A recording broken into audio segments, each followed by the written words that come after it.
అందరికీ నమస్కారం. ఈరోజు మనం చెప్పుకోబోయే కథ డబ్బున్నోళ్ళ కోడలు. కథలోకి వెళ్ళబోయే ముందు మీరు కనుక మన ఛానల్ని ఫస్ట్ టైం చూస్తున్నట్లయితే తప్పకుండా మన ఛానల్ని లైక్ చేయండి, షేర్ చేయండి, సబ్స్క్రైబ్ చేయండి, బెల్ ఐకాన్ క్లిక్ చేసి ఆల్ అనే బటన్ని ప్రెస్ చేయడం మర్చిపోకండి. కథని ఎక్కడ స్కిప్ చేయకుండా వినండి. మరి కథలోకి వెళ్ళిపోదామా? ఆ రోజు మార్నింగ్ నందనతోనే ఉన్నాడు చక్రే. నందన ఆఫీస్ వర్క్స్ చేసుకుంటూ చక్రికి మధ్య మధ్యలో ఫైల్స్ చూపిస్తూ ఉండగా ఆమె వైపు ఆపాదమస్తకం అలా చూస్తూ ఉండిపోయాడు. ఎంత నెమ్మది, ఎంత సింప్లిసిటీ. ఒకప్పుడు తను కాలేజీలో చూసుకుందే ఇదేనేమో కదో, మళ్ళీ ఇలాగే ఉందిగా ఇదే. మధ్యలో దీనికి ఏం దెయ్యం పట్టింది, ఏం పిచ్చి పట్టింది, ఎందుకు తన నుంచి ఆ రోజు దూరంగా వెళ్ళిపోయిందే, ఎందుకు భగవంతుడా దీనికి ఏమైనా పిచ్చ, తిక్క, మెంట్ల, ఎందుకు ఇది ఇలా ప్రవర్తిస్తుంది అని ఆ అమ్మాయితోనే ఉండి ఆ అమ్మాయి వైపే అలా చూశాడు. మళ్ళీ పెళ్లి చేసుకోలేదని ఆ అమ్మాయి నొసట్లో కుంకుమ, మెళ్ళో నల్లబూసలు, కాళ్ళకి మెట్టెలు లేవో అవి చూసి తనకు ఆ విషయం అర్థమైందే. ఆ తర్వాత మధ్యాహ్నం లంచ్కి వెళదాంరా, కూర్చొని ఇలాగే ఆలోచించుకుంటూ కూర్చుంటావా గోళ్ళు కొరుక్కుంటూ అనేసరికి నాకు ఆకలిగా లేదు అన్నాడు. తింటే అవుతుందిలే ఆకలి, వేష లేకుండా పద అని చెప్పి తీసుకొని వెళ్ళింది. వెళ్ళిన తర్వాత అక్కడికి వెయిటర్ వచ్చి మెనూ కార్డు ఇచ్చాడు. తనే తీసుకుని ఇవి తెమ్మనమని ఆర్డర్ ఇచ్చింది. అన్నీ తనకిష్టమైనవే. తన ఇష్టాలేవి నందు మర్చిపోలేదు. మరి ఎందుకు తన నుంచి దూరమైందే, ఎందుకు ఆ రోజు అంత టార్చర్ చేసి విడాకులు తీసుకొని తన లైఫ్లో నుంచి వెళ్ళిపోయిందే. చక్రికి ఇప్పటికీ అదే మాట క్వశ్చన్ మార్క్గా మిగిలిపోయింది అతని మనసులో.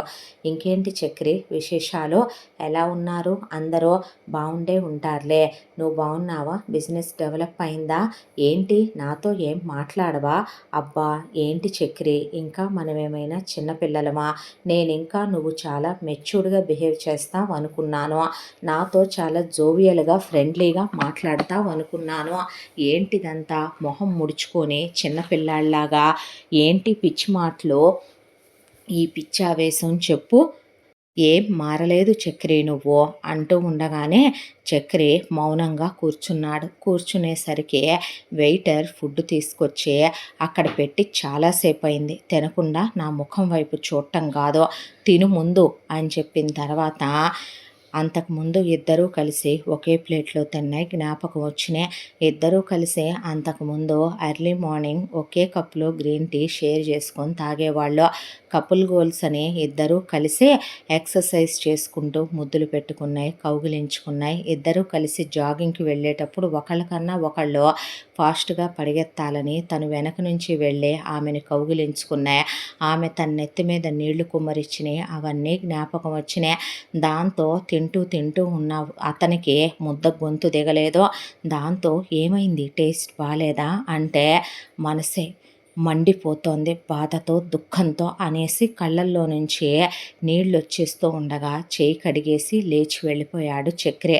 కడుపు నిండా తిండైనా తినలేదని నందు అలా చూసింది చక్రి ప్లేట్ వైపు. ఆ తర్వాత ఆ రోజు ఈవినింగ్ వరకు తనతోనే కలిసున్నాడు. ఈరోజు కూడా తాగుతావా అందే. అనేసరికి ఏం మాట్లాడలేదు. ఆ తర్వాత ఆఫీస్ నుంచి హోటల్కి వెళ్ళిపోయి ఫ్రెష్ అయిన తర్వాత మందు తెప్పించుకున్నాడే, కానీ ఆ అమ్మాయి అడిగిన అదే మాట జ్ఞాపకం వచ్చింది. ఎందుకే నా గుండెల్లో అగ్నిపర్వతాలు బద్దలు చేయటానికే మళ్ళీ నా జీవితంలోకి వచ్చావా? నా మనసుని ముక్కలు చేస్తున్నావా? నన్ను నరకం పెడుతున్నావా? నందు ఎందుకు నన్నెంత బాధ పెడుతున్నావు? నేను వెళ్ళిపోయేవాడిని, నన్నెందుకు ఆపావు అసలు? నీతోనే నన్నెందుకు ఉంచుకున్నావో? నేను నీకు దగ్గరగా ఉండి దూరంగా ఉండలేక, నీకు దూరమై వెళ్ళిపోతాననే ఊహతో బ్రతకలేక, మళ్ళీ నేను వెళ్ళిపోయాక నువ్వు కనిపించవనే నీ జ్ఞాపకాలతోనే నేను బతుకంతా బతకాలనే నన్ను నేనే శిక్షించుకుంటూ ఉండలేకపోతున్నాను. ఎందుకు నన్నింత నరకం పెడుతున్నావని గ్లాస్లో మందు పోసుకొని తాగబోయాడో. ఈలోగా ఈరోజు కూడా తాగుతావా అని నందు అడిగిన మాట జ్ఞాపకం వచ్చి ఆ గ్లాస్ని అలాగే పట్టుకొని దూరంగా విసిరేశాడు. నువ్వు అడిగితే ఏదైనా ఇవ్వటమే తెలుసు నాకు, అలాంటిదే ఎందుకు అడిగావే విడాకులు నన్ను? నువ్వేమడిగినా ఈ పిచ్చోడు కాదనకుండా ఇస్తాడని అడిగావా? నువ్వు ఏమడిగినా ఈ పిచ్చోడు ఇవ్వకుండా ఉండలేడని అడిగావు కదూ నువ్వు. ఆఫ్టర్ ఆల్ డబ్బుల కోసమా? నీకన్నా నాకు ఆ డబ్బులు ఎక్కువని నేను కల్లో అయినా అనుకున్నానా? అసలు నువ్వు ఆ రోజు అలా ఎందుకు బిహేవ్ చేసి నా గుండెల్లో మంటలు రేపావో? ఇప్పుడు మళ్ళీ మామూలుగానే ఉన్నావుగా నందు నువ్వు. ఒకప్పుడు మన కాలేజీలో నువ్వెలా ఉండేదానివో ఇప్పుడు నీలో అదే పేషెన్సే, అదే సహనం, అదే ఓర్పు. నేనెంత మాట్లాడుతున్నా, నేనెంత విసుక్కుంటున్నా, నేనెంత కోపంగా సమాధానం చెప్తున్నా నీలో ఒక కోపం లేదో, నీలో ఏదో తెలియని శాంతం, నీలో ఏదో తెలియని ప్రేమ, మమకారం, మరవన్నీ మధ్యలో ఏమైపోయాయే? ఎందుకు చచ్చిపోయాయే? ఎందుకు నన్ను మళ్ళీ ఎదురై మరీ నరకం పెడుతున్నావు అని ఆ రాత్రంతా జరిగిపోయిన గతం, వాళ్ళిద్దరూ హనీమూన్కి వెళ్ళినప్పుడు గడిపిన క్షణాలు, మొదటి రాత్రే ప్రీ వెడ్డింగ్ షూట్లో తను ముద్దు పెట్టుకోబోవటం, నందు కొట్టడానికి చెయ్యెత్తటం, కెమెరామ్యాన్కి తను చెప్పి కరెక్ట్గా కెమెరామ్యాన్ మేడం మీరు కళ్ళు మూసుకోండి అన్నప్పుడు గట్టిగా పట్టుకొని ఆమె పెదవుల మీద తను ముద్దు పెట్టడం, ఎంగేజ్మెంట్లో ముద్దు పెట్టుకుంటానంటే వద్దందని ఫోటోగ్రాఫర్కి చెప్పి మరీ తను ముద్దు పెట్టుకోవటం, పెళ్లిలో అందరూ నుదురు మీదో బుగ్గ మీదో ముద్దు పెడతారైతే తను పెదవుల మీద ముద్దు పెట్టడం, ఇవన్నీ జ్ఞాపకం వచ్చి కళ్ళల్లోంచి నీళ్లు ధారలుగా కారిపోతూనే ఉన్నాయి. ఆ రాత్రంతా నిద్రలేదు. మళ్ళీ పొద్దున్నే లేచి మనసు ఒకవైపున వద్దని చెప్తున్నా బుద్ధి మన మాట వినదు అన్నట్టుగా లేచి రెడీ అయ్యాడు. రెడీ అయ్యే గబా గబా నందు ఆఫీస్ దగ్గరికి 8:30 కల్లా వెళ్ళి తన క్యాబిన్లో కూర్చున్నాడు వెయిట్ చేస్తూ. నందన కూడా ఆ రోజు ఎర్లీగానే వచ్చిందే.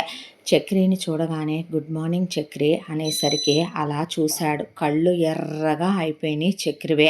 రాత్రంతా పడుకున్నట్లేవు అనేసరికి ఏం మాట్లాడలేదు. ఈ రోజుతో నా వర్క్ ఫినిష్ అయిపోతే నేను వెళ్ళిపోతాను అనేసరికి వెళ్ళిపోదువులే, వెళ్ళాలని అంత తొందరగా ఉందా అని. అవునులే, ఇప్పుడు నువ్వు ఒక్కడివే కాదుగా, నీకోసం ఎదురు చూస్తూ కూడా నీకోసం ఒక కుటుంబం ఉంటుంది కదా అనేసరికి ఎందుకు ఈ మాటలన్నీ మాట్లాడి నన్ను ఇంకా ఇంకా నువ్వు నరకం పెడుతున్నావు చెప్పు, ఎందుకు ఈ ఆఫీస్ వర్క్ ఈ రోజుతో అయ్యి తగలడదా అనేసరికి అయిపోద్దిలే చక్రి వెళ్ళిపోదుగానే అని ఒకవైపున ఆఫీస్ వర్క్ చేస్తూనే టిఫిన్ తినలేదనుకుంటాగా తిను అనేసరికి దీనికి నా గురించి అన్నీ ఎలా తెలుస్తే, నేను రాత్రి నిద్రపోలేదని పొద్దున్నే టిఫిన్ తినలేదని దీనికి నేను చేసే ప్రతి పని తెలుస్తుంది.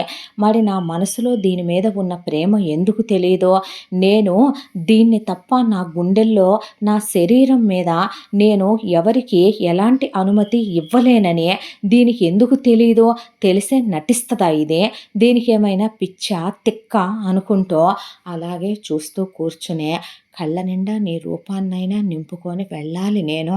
ఈ జ్ఞాపకాలనే నేను ఒక్కొక్క నిమిషాన్ని నేను బ్రతికున్నంత కాలం గుర్తు చేసుకుంటూ బ్రతకాలేమో అని ఆమె వైపు చూసినట్టుగా లేకుండా అలా చూస్తూ కూర్చున్నాడు.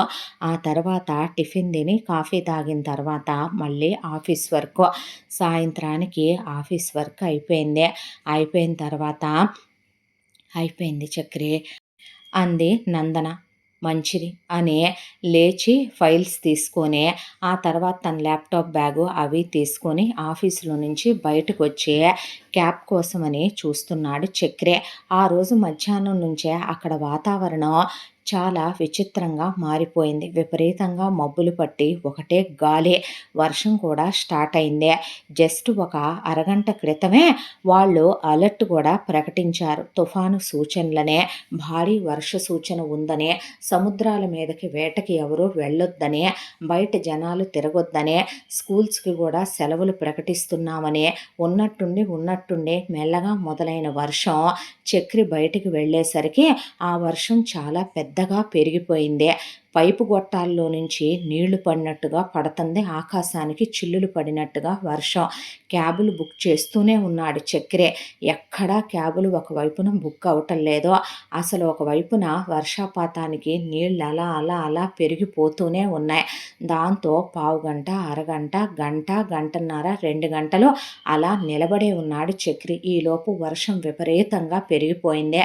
దానికి తోడు చక్రి బుక్ చేసుకున్న ఫ్లైట్ టికెట్లు కూడా క్యాన్సిల్ క్యాన్సిల్ అయిపోయినాయి అని మెసేజ్ వచ్చి ఫ్లైట్లన్నీ రద్దు చేసేసామని తుఫాన్ అని చెప్పేసరికి చక్రి తల పట్టుకొని అలా నుంచున్నాడు. వర్షంలో ముద్దగా తడిచిపోయాడు చక్రి. దాంతో చక్రి ఎక్కడైనా ఒక క్యాబ్ అన్నా దొరుకుద్దేమో, కనీసం హోటల్ రూమ్కైనా వెళదామని అలా నిలబడి వచ్చే క్యాబులన్నింటినీ ఆపుతున్నా ఏ ఒక్కడూ కూడా ఆపట్లేదు. దాంతో నందన ఆఫీస్ అయిపోయి కారు తీసుకొని బయటకు వచ్చింది. చక్రి వెయిట్ చేస్తుంటే చక్రి పక్కనే కారు ఆపింది. ఏంటి చూస్తూ ఇలా నిలబడ్డావో? ఇప్పుడు రన్వే క్లోజ్ చేసేశారు. ప్రస్తుతానికి తుఫాను తగ్గే వరకు ఫ్లైట్లన్నీ రద్దయిపోయినాయి. ట్రైన్లు, బస్సులు ఏవి కూడా ఇప్పుడు అందుబాటులో ఉండవు వెళ్ళటానికే. నువ్వు ఇక్కడి నుంచి ఇప్పుడు హోటల్కి వెళ్ళాలంటే ఏ క్యాబ్ సర్వీసులు ఈ రూట్లో ఇప్పుడు అవైలబుల్గా ఉండవు. అది చాలా డేంజర్ రూట్. ఒకవేళ ఎవరైనా కాదు కూడదు అని వచ్చినా ఈ ట్రాఫిక్లో నుంచి, ఈ వరద హోరులో నుంచి నువ్వు అవన్నీ తప్పించుకొని వెళ్ళేసరికి రేపు తెల్లారిపోతుందిలే. కానీ హోటల్కి ఫోన్ చేసి నువ్వు బిల్ ఆన్లైన్లో పే చేసి రెన్యువల్ చేసుకోమని నీ లగేజేగా ఉందక్కడ. ఆ తర్వాత ఇక నువ్వు ఇప్పుడు అక్కడికి వెళ్ళటం కుదరదులే, కానీ నా ఫ్లాట్లో నేను ఒక్కదాన్నే ఉంటాను, నాతో పాటు ముందు కానీ పద ఈ వర్షం తగ్గేంత వరకు కూడాను అన్న తర్వాత ముందు నేనెందుకు రావాలి అనుకున్నాడో. అసలు నువ్వెవరు, నేనెవరు, నీకు నాకు ఏం సంబంధం ఉందని రావాలి అనుకున్నాడు అక్కడే నుంచోనే. ఆ తర్వాత ఆమె రమ్మంటమే చాలా గొప్ప విషయం. అదే కాకుండా అసలు తను ఎలా ఉంటుందో, ఒక్కటే ఉంటుందా, తనతో ఎవరెవరు ఉంటున్నారు, ఒకవేళ ఎవరితోన్నా నిజంగా లివ్ ఇన్ రిలేషన్షిప్లో ఉంటుందా, ఏదో తెలుసుకోవాలనే మగబుద్ధి అనుకోవాలా, ఆమె మీద ప్రేమ అనుకోవాలా, ఒక చిన్న క్యూరియాసిటీ. దాంతోనే అంత ఉక్రోషాన్ని కూడా మడిచి జేబులో పెట్టుకొని ఎక్కి కారు పక్క సీట్లో కూర్చున్నాడు. వెంటనే కారు బ్యాక్ సీట్లోంచి ఒక టవల్ తీసుకొని తల మీద వేసి, తలదుడు ముందు, జలుబు చేస్తుంది నీకు తల తడిస్తే అంటే, నా మీద కేర్ చూపించడానికి తనకేం హక్కు ఉంది, డివోర్స్ ఇచ్చిన తర్వాత తనెవరు అసలు నా గురించి పట్టించుకోవటానికి అనుకుంటూనే తల తుడుచుకొని అలా కూర్చున్నాడు. ఆ తర్వాత కారు అపార్ట్మెంట్ దగ్గరికి వెళ్ళిన తర్వాత ఫ్లాట్ దగ్గరికి తీసుకెళ్ళి లాక్ ఓపెన్ చేసిందే. ఓపెన్ చేసి లోపలికి వెళితే అన్నీ అప్పటి ఇష్టాలే అనుకున్నాడు. అనుకోనే ఆమెకు కొన్ని నిర్దిష్టమైన ప్రత్యేకమైన ఇష్టాలు ఉంటాయి. అవన్నీ కూడా ఆ ఇంట్లో కనపడుతున్నాయి. ఉంది 2 BHK ఫ్లాట్. ఆ ఇంట్లో తనొక్కటే ఉంటుందని అర్థమైంది. ఇల్లు చాలా నిశ్శబ్దంగా ప్రశాంతంగా ఉంది. రా లోపలికి, ఏంటి చూస్తూ నుంచున్నావు అనేసరికి ఏమీ మాట్లాడలేదు. ఆ తర్వాత వెళ్ళి ఆ బెడ్రూమ్లో ఉండిపో, వెళ్ళి ఆ బెడ్రూమ్లో ఒక బాత్రూమ్ ఉంటుంది, వెళ్ళి ఫ్రెష్ అవ్వు అని చెప్పి అక్కడే ఉన్న వార్డ్రోబ్లో నీ బట్టలు ఉంటాయి, తీసుకొని వెళ్ళి ఫ్రెష్ అవ్వు అని చెప్పిన తర్వాత నా బట్టలు ఇక్కడ ఎలా ఉంటాయి అనుకున్నాడు. అనుకున్న తర్వాత యువతల వైపు బెడ్రూమ్లో ఎవరైనా ఉన్నారా అని ఆ బెడ్రూమ్ వైపు అలా తొంగి చూస్తూ ఉండగా, నీకు ఏమో లెమ్మనమని అకామిడేషన్ ఇచ్చింది కాక బెడ్రూమ్లోకి దూరిపోతావేంటి మిస్టర్ నువ్వు, అది నా పర్సనల్ బెడ్రూమ్, కాళ్ళు ఎరగొడతా బెడ్రూమ్లోకి వెళ్ళావంటే, పోనీ బెడ్రూమ్లోకి అనేసరికి, అలాంటప్పుడు నన్ను ఎందుకు రమ్మన్నట్టు, నన్ను ఎందుకు ఉంచుకుంటానన్నట్టు వర్షం తగ్గిందాకా అని తిట్టుకుంటూ లోపలికి వెళ్ళి స్నానం చేసి ఫ్రెష్ అయ్యాడు. చూస్తే వార్డ్రోబ్లో తన సైజులతోనే ఉన్నాయి. చక్కగా 4 నైట్ డ్రెస్ వేర్లు, తను వేసుకునే ఫార్మల్ వేర్లు, టవల్స్తో సహా తను వాడే బ్రాండ్ సోప్స్, షేవింగ్ క్రీమ్స్, పేస్ట్లు అన్నీ రెడీగా పెట్టున్నాయి అక్కడ. ఏంటో దీని తిక్క అనుకొని ఫ్రెష్ అయ్యి ఆ బట్టలు వేసుకున్నాడు. వేసుకొని హాల్లోకి రాగానే, ఇదిగో తిను వేడివేడిగా అని తినటానికి ఏదో చేసి పెట్టింది. అంతకుముందు పెళ్ళైన కొత్తల్లో నందు ఒకసారి వంట చేసింది. ఆ రోజు ఆ వంటలో ఉప్పు కారం ఏవి సరిగా లేవో, కానీ ఆ వంట తనకి చాలా మధురంగా రుచిగా అనిపించింది. ఈరోజు వంటలో నందు అన్నీ వేసిందే, అన్నీ పర్ఫెక్ట్గా సరిపోయాయి. కానీ రుచి నాలుకని తాకట్లేదో, మనసుని తాకట్లేదో, అలా కూర్చొని పెట్టింది కామ్గా తిన్నాడు. ఆ తరువాత ఆ రోజు అలా గడిచిపోయింది వాళ్ళిద్దరి మధ్య. తెల్లారిన తర్వాత తనింకా ఉండాలనుకోలేదు. వరదే అయినా, తుఫానే అయినా, ఫ్లైట్లు లేకపోయినా, ట్రైన్ లేకపోయినా, బస్సులు లేకపోయినా ఏదో ఒక క్యాబ్ బుక్ చేసుకొనైనా సరే ఎలాగోలా వెళ్ళిపోవాలనుకున్నాడు. చూస్తే బాల్కనీలో నుంచి కింద కారులు తిరగటం కనిపించింది. దాంతోనే ఇమీడియేట్‌గా క్రితం రోజు వేసుకొచ్చిన బట్టలు వాష్ చేసి రెడీగా వార్డ్‌రోబ్‌లో పెట్టున్నాయి. ఆ బట్టలు తొడుక్కొని రెడీ అయిపోయి నేను వెళ్తాను, నేనుండలేను, నేను వెళ్ళాలి, కింద క్యాబులు తిరుగుతున్నాయి, నేనొచ్చిన పనైతే అయిపోయింది కదా అని బయలుదేరి వెళుతూ ఉండగా చక్రి అంది నందన. ఇన్ని సంవత్సరాల తర్వాత మళ్ళీ తనలా ప్రేమగా ఆప్యాయంగా పిలవటం, వెళదామనుకున్న వాడి అడుగు ఒక్కసారిగా ఆగిపోయింది. ఎటు ఈ వారం రోజులు ఫ్లైటులు లేవుగా చక్రి, బస్సులు ట్రైన్లు లేవుగా, ఈ వారం రోజులు నాతో ఉండొచ్చుగా, ఏంటో చాలా లోన్లీగా అనిపిస్తుంది, నువ్వుంటే బాగుండు అనిపిస్తోంది. మళ్ళీ ఇంకెప్పుడు అడగనులే, అడగాల్సిన అవసరం కూడా రాదులే మనిద్దరి మధ్య, ఉండిపోవచ్చుగా చక్రి, సరదాగా మళ్ళీ ఒకప్పట్లా ఈ జరిగినవన్నీ మర్చిపోయే, గతాన్ని వదిలేసి మళ్ళీ మనం స్నేహితుల్లా, మళ్ళీ మనం ఒకప్పటి చక్రి నందులా ఉందాంగా, ఈ వారం రోజులు ఉండిపోవా అని నందు అడిగేసరికి గుండెని ఎవరో పట్టుకొని పిండేస్తున్నట్టుగా, ఒక్కసారిగా 1,00,000 ఈటెలు తీసుకొని గుండెల్లో పొడి చేస్తున్నట్టుగా అనిపించి వెళ్ళేవాడు వెనక్కి తిరిగాడు. వెనక్కి తిరిగి ఒక్కసారిగా అలా నిలబడిపోయాడు. నిలబడిపోయి నీతో 5 నిమిషాల జ్ఞాపకాలు, 2 రోజుల మెమరీసు ఉంటేనే జీవితాంతం వాటితో బ్రతికేయొచ్చని వెళదాం అనుకోని కూడా ప్రతి క్షణం నువ్వు చెప్పినట్టు వినే నేనెందుకు ఆగాలి అనుకుంటూ కూడాను ఆగిపోయాను ఈ 2 రోజులుగా. కానీ ఇప్పుడు నువ్వే నన్నడుగుతున్నావు ఉండు అని. నువ్వే ఆ రోజు నేను ప్రేమించానన్నావు, నా జీవితంలోకి రాను అన్నావు. ఆ తర్వాత నేనే నిన్ను నా జీవితంలోకి స్వాగతించి తెచ్చుకున్నాను. ఆ తర్వాత నేను నచ్చలేదన్నావు, వద్దన్నావు, నాతో విడాకులు కావాలన్నావు, నా జీవితంలో నుంచి వెళ్ళిపోయావు. మళ్ళీ ఇప్పుడు నువ్వే నన్ను ఉండమంటున్నావు, నాతో నీకు జ్ఞాపకాలు కావాలంటున్నావు, ఒంటరిగా అనిపిస్తోంది అంటున్నావు. ఏంటో నీ ఆలోచనలేంటో, నీ ఆలోచన ధోరణేంటో, నీ మొండితనం ఏంటో, నీ మూర్ఖత్వం ఏంటో నాకు నువ్వెప్పటికీ అర్థం కావు. నువ్వేం చెప్పినా వినటమే తెలుసు. ఆ రోజు, ఈ రోజు, ఏ రోజు నాకు. ఇప్పుడు నువ్వు ఉండమన్నావు. నీతో ఈ వారం రోజుల మెమరీస్ గుండెల నిండా మూట కట్టుకొని వెళతానులే, ఉంటాను అని లోపలికొచ్చాడు చక్రి. వచ్చిన తర్వాత నాకు ప్రామిస్ చేయి చక్రి, నువ్వు గతం కానీ, గతం తాలూకా విషయాలు కానీ మన దగ్గర ఏవి రాకూడదు. మనిద్దరం ఎప్పట్లా మళ్ళీ సంతోషంగా ఫ్రెండ్స్‌లా హ్యాపీగా ఉందాం. ఉంటానని మాటివ్వు నాకు ఈ వారం రోజులు అన్న తర్వాత నువ్వు అడిగితే నా ప్రాణమే ఇస్తాను. నువ్వు అడిగిన మాట ఇవ్వలేనా నందు అని చేతిలో చెయ్యేశాడు నందు. చాలా రోజుల తర్వాత పిలిచావురా మళ్ళీ నన్నిలా అంది. నవ్వేశాడు. ఏం మాట్లాడలేదు. ఆ తర్వాత చక్రికి ఇష్టమైనయన్నీ నందన వండి పెట్టిందే. ఆ తర్వాత చక్రి దా హెల్ప్ చేద్దువు గాని నాకంటే వెజిటబుల్స్ కట్ చేసి ఇచ్చాడు.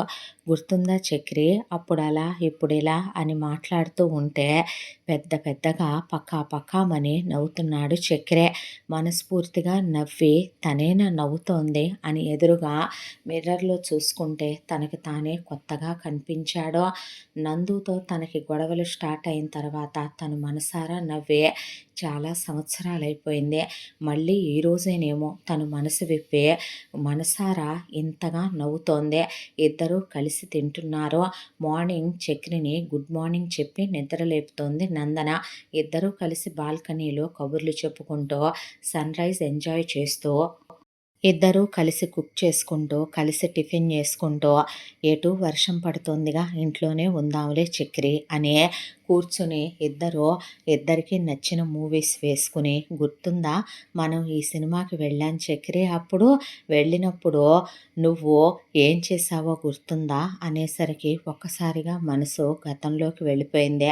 ఆ రోజు చక్రి చాలా ఖరీదైన టోపీ పెట్టుకున్నాడో. నీకు ఈ క్యాప్ బాలేదురా అని నందు అందని తీసి అవతల పారే అన్నాడు. తనకి నచ్చందేది తన జీవితంలో ఉండకూడదు అనుకునేవాడు చక్రి. ఆ తర్వాత సినిమాకి వెళ్ళి సినిమా చూస్తూ ఉండగా తను 10 సార్లు చక్రి చక్రి అని పిలిచినా సినిమాలో లీనమైపోయి పలకలేదు. దాంతో కోపం వచ్చి నందు పాప్కార్న్ విసిరేసింది చక్రి మీద.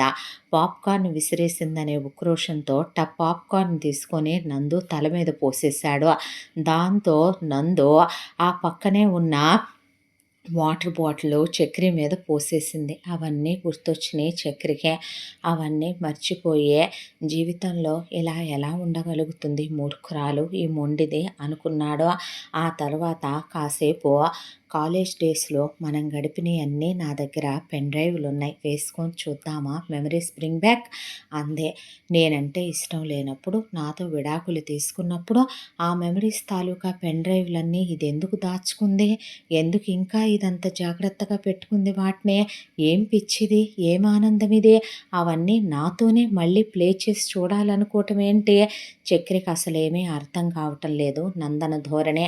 ఆ తర్వాత అవన్నీ వేసుకొని చూస్తూ ఉన్నప్పుడు వాళ్ళిద్దరి ప్రేమ, ఒకళ్ళనొకళ్ళు ఆట పట్టించుకోవటం, నందుని చక్రి వెక్కిడించటం, చక్రిని కొట్టడానికని నందన పరిగెత్తటం, ఫ్రెండ్స్ అవన్నీ వీడియోలు తీయటం, నందన కోసమని చక్రి క్లాస్లో అబద్ధాలు చెప్పి కాలేజ్ బంక్ కొట్టి సినిమాలకు వెళ్ళటం. ఆ తర్వాత కాలేజ్లో చక్రి పట్టుకో అని నందు పరిగెత్తుతూ ఉండగా నందన్ని పట్టుకోవాలని చక్రి పరుగులు పెట్టడం, ఇవన్నీ గుర్తొచ్చాయి. ఆమెకి తినిపించటం, ఆమెను ఉప్పెక్కించుకోవటం, ఆమెతో సరదాగా నవ్వటం. ఆ తర్వాత అవన్నీ మళ్ళీ మళ్ళీ మళ్ళీ చూస్తుంటే ఆనాటి రోజులు జ్ఞాపకం వచ్చాయి. వెళ్ళావా చక్రి, మన ఫ్రెండ్స్లో ఎవరినైనా కలిసావా, చాలాసార్లు అందరూ కలుస్తున్నారంటగా గెట్ టుగెదర్లు పెట్టుకొని అంటే, ఏ ముఖం పెట్టుకొని వెళ్ళను, వెళ్తే మనిద్దరం ఎందుకు విడిపోయామని అడుగుతారు. ఏమని చెప్పను, వెళ్ళి వాళ్ళకేం చెప్పాలో నా దగ్గర సమాధానం లేదు నందు, అందుకే ఎక్కడికి వెళ్ళట్లేదు, ఇల్లు ఆఫీసు ఈ రెండే నా ప్రపంచం అని చెప్పాడు చక్రి. ఆ తర్వాత రోజు చక్రి వాష్రూమ్లోకి వెళ్ళాడు ఫ్రెష్ అవ్వడానికి. షవర్ ఎంత తిప్పుతున్నా వాటర్ రావట్లేదు. ఏయ్ నందు అంటే, ఓ ఏంటి అందే. అంటే వాటర్ రావట్లేదు అంటే, లే ఇది ఇలా తిప్పితే ఒక్కొక్కసారి షవర్లోంచి వాటర్ రావు చక్రి, దాంతోపాటు ఈ నాబ్ కూడా ఇలా తిప్పాలి అన్న తర్వాత జల్లు పడిపోయింది ఇద్దరి మీద. దాంతో ఎప్పుడో కాలేజ్ డేస్లో ఆమెని అలా తడిచిన బట్టల్లో చూడటం, కాలేజ్లో అందరూ వర్షం పడుతుంటే చెట్ల కిందకు వెళ్ళో లేదంటే ఏ లైబ్రరీలోకో వెళ్ళిపోయి వర్షం తగ్గేంత వరకు బయటకు వచ్చేవాళ్ళు కాదు. కానీ నందుకి వర్షం అంటే ప్రాణం.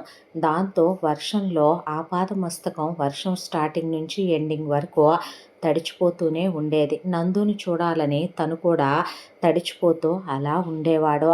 మళ్ళీ ఇంతకాలం తర్వాత ఆమెని తాకి సంవత్సరాలైపోయిందే.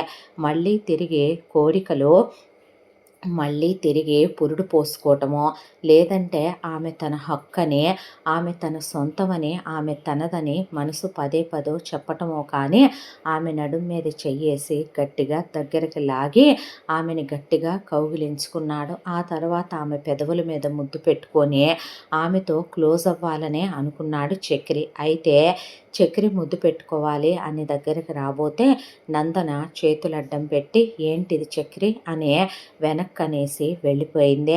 వెళ్ళిపోయేసరికి అసలు ఏం చేశాను నేను, ఎందుకు ఇలా తప్పుగా బిహేవ్ చేశాను అని ఒక్కసారిగా మళ్ళీ ప్రెజెంట్లోకి వచ్చేసి అలా షవర్ కింద 2 గంటల పాటు నిలబడిపోయాడు. ఆ తర్వాత బయటికి వెళ్ళి ఆమెకి ఐఎమ్ రియల్లీ సారీ నందు అని చెప్తే వదిలే అయిపోయిందిగా అనేసింది.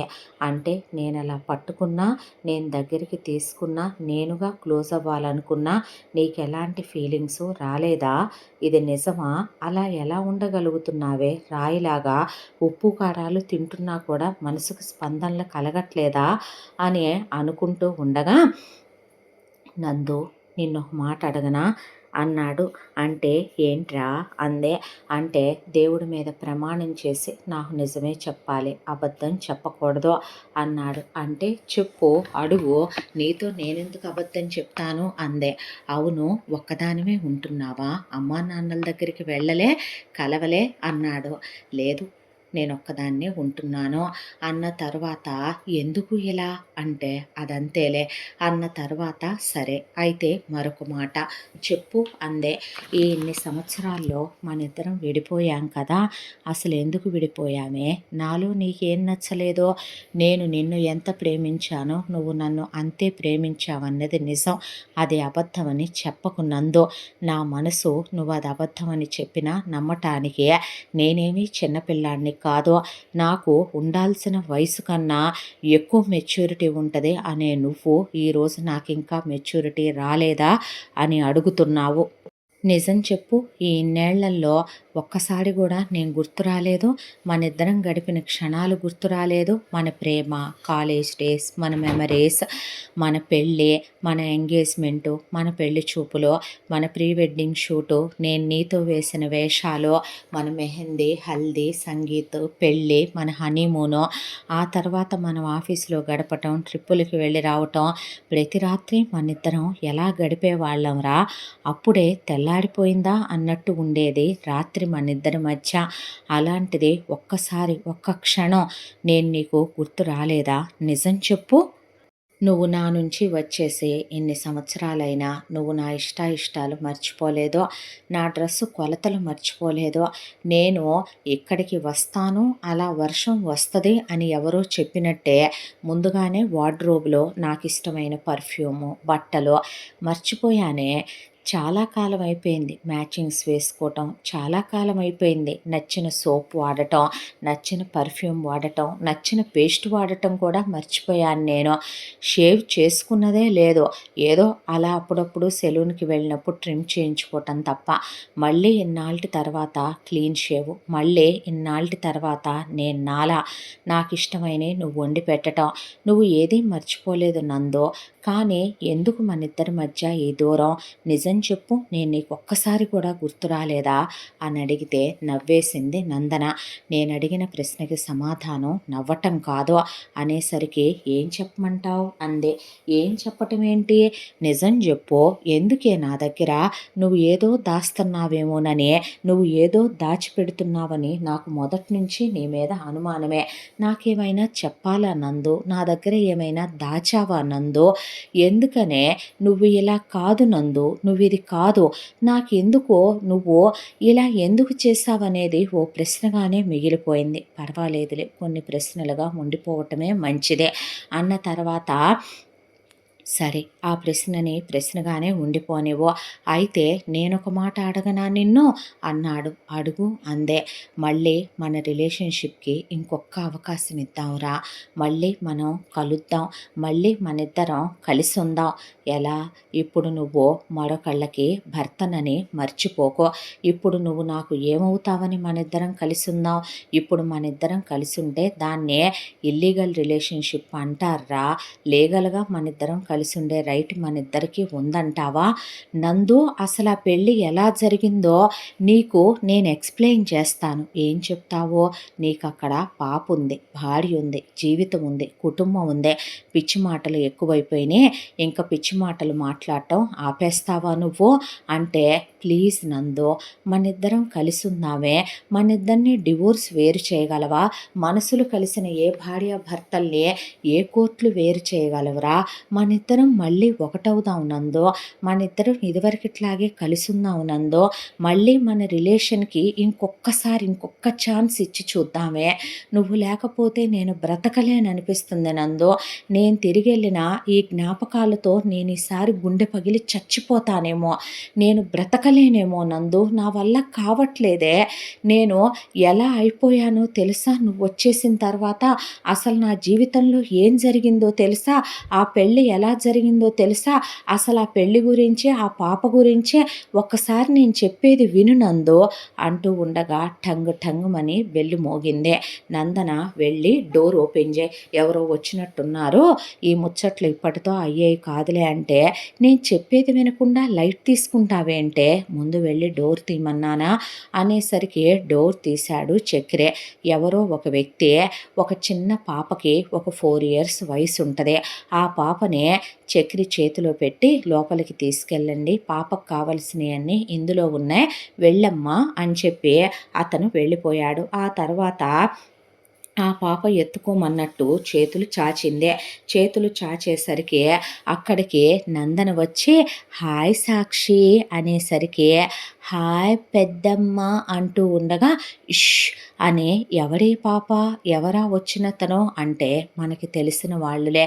పాపని ఎప్పుడైనా వాళ్ళు ఊరెళ్తే మన దగ్గర వదిలిపెట్టి వెళ్తారు అంటే ఈ వర్షంలో ఊళ్ళకి వెళ్తున్నారా, వాళ్ళు వెళ్ళే విషయం కూడా నువ్వే డిసైడ్ చేస్తావా, ఎత్తుకో పాపని, చేతులు చాస్తే ఎత్తుకోవే అంటే ముందు ఎత్తుకో అన్న తర్వాత ఎత్తుకున్నాడు. ఎత్తుకున్న తర్వాత కాసేపు పాపతో టైం స్పెండ్ చేయి, కాసేపు పాపతో ఆడుకో. అది కాదు నేను చెప్పేది విను నందు, నేను చెప్పేది వినకుండా పాపతో ఎత్తుకోమంటావేంటి, పాపతో ఆడుకోమంటావేంటి, చెప్పింది చేయి చక్రి నువ్వు అని పాప కోసం ఫుడ్ కలిపి తీసుకొచ్చి దానికి ఫుడ్ పెట్టు అన్న తర్వాత సరే ఇటివ్వు అని హాయ్ అన్నాడు. హాయ్ అంది పాప. పాప చాలా ముద్దుగా ఉంది కదూ, నచ్చిందా నీకు అందే. చాలా ముద్దుగా ఉంది అని ఆ పాపకు ఫుడ్ తినిపించాడు. ఆ తర్వాత పాపతో ఆడుకునేదేముంది అన్నాడు కానీ చంకకెక్కించుకొని గుండెల మీద ఎక్కించుకొని ఉప్పెక్కించుకొని పాపతో ఆడుకుంటూ మాటలు చెప్తూ తెలియకుండానే చాలాసేపు పాపతో టైం స్పెండ్ చేసేసాడు. ఆ తర్వాత పాప అలా చక్రి గుండెల మీదే పడి అలా రిక్లైనింగ్ చైర్లో పడుకుండిపోయింది. పాపతో పాటు తను పడుకుండిపోయాడు. ఆ తర్వాత లేచి చూసేసరికి పాప గుండెల మీద లేదు. నందు పాపేది అని అడిగితే అబ్బా స్నానం చేయించాను, రూమ్లో ఉన్నాం ఇద్దరం, ఎందుకురా అలా అరుస్తున్నావు అనేసరికి ఏమి లేదు, పాప బాగా అటాచ్ అయిపోయింది నాకు. అవును దీన్ని కూడా నా రూమ్లోనే ఫ్రెష్ చేయించుతున్నావే, నీ రూమ్లో ఛాన్స్ వచ్చుగా, అది నా ఒక్కదాని రూమే, దాంట్లోకి దీనికి కూడా ఎలవ్ లేదులే అనేసరికి ఏం పెట్టావే ఆ రూమ్లో, బంగారం ఏమైనా ఉందా, పడతాయి నీకు, చెప్పిన మాట వినాలి నువ్వు అన్న తర్వాత ఆ రోజంతా పాప వీళ్ళతోనే గడిపింది. ఆ నెక్స్ట్ డే కూడా పాప వీళ్ళతోనే ఉంది. ఆ తర్వాత 3వ రోజున మళ్ళీ ఆ వ్యక్తి వచ్చి బెల్ కొట్టాడు. బెల్ కొట్టగానే నందు తీసుకెళ్ళి చక్రి పాపని బ్యాగ్ని అప్పచెప్పేసి రాపో అతనికి అన్న తర్వాత పాపని ఉండనివ్వచ్చుగా, పాప బాగా అలవాటైపోయింది, అడగనా పోని అతన్నే అంటే వద్దు ఇచ్చేసి రాపో అన్న తర్వాత అది కాదు చెప్పిన మాట విను చక్రి అన్న తర్వాత బాయ్ అంది పాప. అన్న తర్వాత ముద్దు పెట్టి వర్షం పడుతోంది, దీనికి ఏమీ ఇవ్వకుండానే పంపించేస్తున్నాను అన్న తర్వాత మనిద్దరం కలిసి ఉండుంటే మనకు కూడా అలాంటి పాపే పుట్టుండేది కదూ నందు అన్న తర్వాత ముందు నువ్వు పాపను పంపించన్నాక పాప వెళ్ళిపోయింది. వెళ్ళిపోయిన తర్వాత నేను అడిగేదానికి నువ్వు సమాధానం చెప్పవేంటే, మనిద్దరం కలిసి ఉంటే మనకి అలాంటి ఒక పాప ఉండేది కదూ, నువ్వు అలా మాట్లాడకూడదేమో, పాప నీకు అలవాటు అవటం ఏంటైనా పిచ్చి పట్టిందా నీకేమైనా, నీకింట్లో పాప ఉండగా అవేం మాటలు, నువ్వు మాట్లాడే మాటలు అనేసరికి జరిగిన విషయం నీకు తెలియదుగా నందో, నేను చెప్పబోతుంటే పాప వచ్చిందని నువ్వు నన్ను చెప్పనివ్వలేదుగా అని, నువ్వు వెళ్ళిపోయిన తర్వాత నేను 1 సంవత్సరం నీ కోసం ఎదురు చూసి పిచ్చోడిని అయిపోయాను. ఆ తర్వాత చంద్రికని తీసుకొని అత్తయ్య వచ్చింది. ఆ తర్వాత అమ్మ నాన్న కలిసి చచ్చిపోతామని తాతయ్య మీద ఒట్టని బలవంతం చేస్తే నీ మీద కోపంతో ఉక్రోషంతో పెళ్ళైతే చేసుకున్నాను, తాళైతే కట్టాను, కానీ నిన్ను మర్చిపోయి నిన్ను తాకిన ఈ చేతులతో దాన్ని నేను తాకలేకపోయాను, ముట్టుకోలేకపోయాను. ఆ తర్వాత నేను కంప్లీట్గా ఆఫీస్ పనికి పరిమితం అయిపోయి ఇంటికి రావటం కూడా తగ్గించేశాను. ఆ తర్వాత ఒక రోజున అదే వామిటింగ్స్ చేసుకుంది. డాక్టర్ వచ్చి చెక్ చేస్తే అది ప్రెగ్నెంట్ అని చెప్పారు. అమ్మా నాన్న చాలా ఆనందపడిపోయారు. నేను ముట్టుకోకుండానే ఆ కడుపు ఎలా వచ్చిందని అడిగాను. తలదించుకొని ఐఎమ్ సారీ అందే. తప్పేముంది, ఎవరి సుఖాలు వాళ్ళు ఎత్తుక్కోవటంలో తప్పు లేదుగా, వదిలేసి ఊరుకున్నాను. నేను కనని బిడ్డకే ఇప్పుడు నేను ఒక తండ్రినే. నేను తాళి కట్టిన ముట్టుకొని ఒక ఆడదానికి నేను భర్తనే. ప్రమాణం చేసి చెప్తున్నాను, నా మనసులో నా శరీరం మీద నేను నీ స్థానాన్ని ఎవరికి ఇవ్వలేకపోతున్నాను అనేసరికి, నువ్వు వెళ్ళాల్సిన రోజు వచ్చేసింది చక్రి అంది నందన. నేనేం మాట్లాడుతున్నాను, నువ్వేం మాట్లాడుతున్నావు? ఫ్లైట్స్ అన్నీ ఓపెన్ అయ్యాయంట, నీకు ఆల్రెడీ టికెట్ కూడా బుక్ చేసేసాను, ఇంక నువ్వు బయలుదేరు చక్రి అందే. అది కాదురా, మనం కలిసి ఉందామని నేను అడిగాను కదా అన్న తర్వాత, ఎలా కలిసి ఉంటాం, ఎందుకు కలిసి ఉండాలి? ఒకప్పుడు వద్దనుకునే మనం విడిపోయాం చక్రి. అలా ఉండటమే నీకు మంచిది, నాకు మంచిదే. వచ్చావు, ఎన్నాళ్ళ తర్వాత మనిద్దరం కలిసి ఉన్నాం. స్నేహితుల్లాగా మనిద్దరం చాలా కబుర్లు చెప్పుకున్నాం, చాలా మెమరీస్ షేర్ చేసుకున్నాం, చాలా హ్యాపీగా గడిపాం, ఎన్నో మాట్లాడుకున్నాం, కలిసి తిన్నాం, కలిసి కూర్చున్నాం, కలిసి నిద్రపోయాం, ఎన్నో ఆటలాడుకున్నాం, సరదాగా పాపతో కూడా టైం స్పెండ్ చేశావు. అయిపోయింది కదా, ఇంకా నువ్వు వెళ్ళిపో చక్రి అంటే నేను వెళ్ళను. నిన్ను వదిలి నేను వెళ్ళి ఉండలేను. నీ జ్ఞాపకాలతో నేను బ్రతకలేను. నాకెందుకే శిక్షను విధిస్తావు పదే పదే నువ్వు అంటే, చక్రి అంటే నేను వెళ్ళను అనేసరికి, చక్రి బ్యాగ్ సరితే నీకని తీసుకున్న బట్టలివే అని బ్యాగ్లో పెట్టేసి చెయ్యి గట్టిగా పట్టుకొని చక్రిని ఫ్లాట్ బయట వదిలిపెట్టి, వెళ్ళిపో చక్రి, మళ్ళీ ఇంకెప్పుడు రావద్దు, నా కంటికి కనిపించొద్దు, ఊడుకొని మళ్ళీ వచ్చావంటే అనేసరికి చక్రి కళ్ళల్లో నీళ్లు తిరిగిపోయాయి. మళ్ళీ వెనక్కి పరిగెత్తుకుంటూ వచ్చే లోపలికి గట్టిగా కౌగిలించుకొని నందనని వెక్కిళ్ళు పెట్టి ఏడ్చాడు. ఆ కన్నీళ్లతో అయినా ఆమె మనసు కరుగుద్దేమోనని గుండెలు బద్దలైపోయేలా ఏడ్చాడు. ప్రేమించిన రోజు నుంచి ప్రతి క్షణం ఈ క్షణం వరకు ఆమెకు గుర్తు చేస్తూ, మెమరీస్ అన్నిటినీ ఆమెకి రీకాల్ చేస్తూ, అప్పుడు అలా ఉన్నావు ఎలా మర్చిపోయావు, ఇప్పుడు ఎలా ఉన్నావు ఎలా మర్చిపోయావు, తొలి ముద్దు పెట్టిన క్షణం, తొలి కౌగిలించుకున్న క్షణం, మనిద్దరం ఒకళ్ళ కళ్ళల్లోకి ఒకళ్ళు చూసుకుంటూ గడిపిన క్షణం, మన జీవితం గురించి భవిష్యత్తు గురించి మాట్లాడుకున్న క్షణం నువ్వు ఎలా మర్చిపోతావే, ఎలా మర్చిపోయి నువ్వు నార్మల్గా ఉండగలవే? నేను ఉండలేను, నువ్వు ఉంటావన్నా నేను నమ్మను, నేను ఊరుకోను, నేను నిన్ను వదిలిపెట్టను, నేను వెళ్ళను, నేను నీతోనే ఉంటాను, నిన్ను తీసుకునే వెళతాను, నేను తనకే డివోర్స్ ఇస్తాను, అవసరమైతే అదంతా వాళ్ళకే వదిలేస్తాను, నేను ఇక్కడే ఒక జాబ్ చూసుకుంటాను, మన ఇద్దరం మళ్ళీ పెళ్లి చేసుకుందాం, కలిసి ఉందాం, నా ప్రేమవి నువ్వు, నా ప్రాణం నువ్వు, నా ప్రపంచం నువ్వు, నిన్ను వదిలి నేను వెళ్ళను అనేసరికి, చెప్తే వినవా నువ్వు అని చేయి పట్టుకొని గబగబా లాక్కొచ్చి లిఫ్ట్ ఎక్కిచ్చి అపార్ట్మెంట్ కింద దాకా తీసుకొచ్చి, నువ్వు ఇంక ఇమీడియట్గా వెళ్ళిపోవాలి, క్యాబ్ కూడా బుక్ చేశాను నీకు అని క్యాబ్ ఎక్కిచ్చి డోర్ వేసి, వెళ్ళిపో, good bye for ever and ever, మళ్ళీ నువ్వు నాకు కనిపించొద్దు అని వెనక్కి తిరిగి చూడకుండా వెళ్ళిపోయింది నందన. చక్రి ఇప్పుడు వెనక్కి వెళ్ళాలా లేదా ఇంటికి వెళ్ళిపోవాలా, ఏది ఏమైనా నందు ఇక్కడ ఉంటుంది అనే విషయం అయితే తనకి తెలిసింది కదా. ఏం చేయాలన్నదే ఆలోచించి తనని మాత్రం వదులుకునే ప్రశ్నే లేదని పదమన్నాడు కారు డ్రైవర్ని. అలా వెళుతూ ఉండగా చక్రి వెళుతున్న కారుకి యాక్సిడెంట్ అయ్యింది. ఇంతటితో ఈ భాగం పూర్తే. ముగింపు భాగంతో మళ్ళీ కలుసుకుందాం. తప్పకుండా మన ఛానల్ని లైక్ చేయండి, షేర్ చేయండి, సబ్స్క్రైబ్ చేయండి, బెల్ ఐకాన్ క్లిక్ చేసి ఆల్ అనే బటన్ని ప్రెస్ చేయడం మర్చిపోకండి. ఇంత మంచి కథను మనకు అందించిన కథా రచయిత్రే జి యామిని శ్రీనివాస్ గారు. ముగింపు భాగంతో మళ్ళీ మీ ముందుకు వస్తాను. Thank you so much.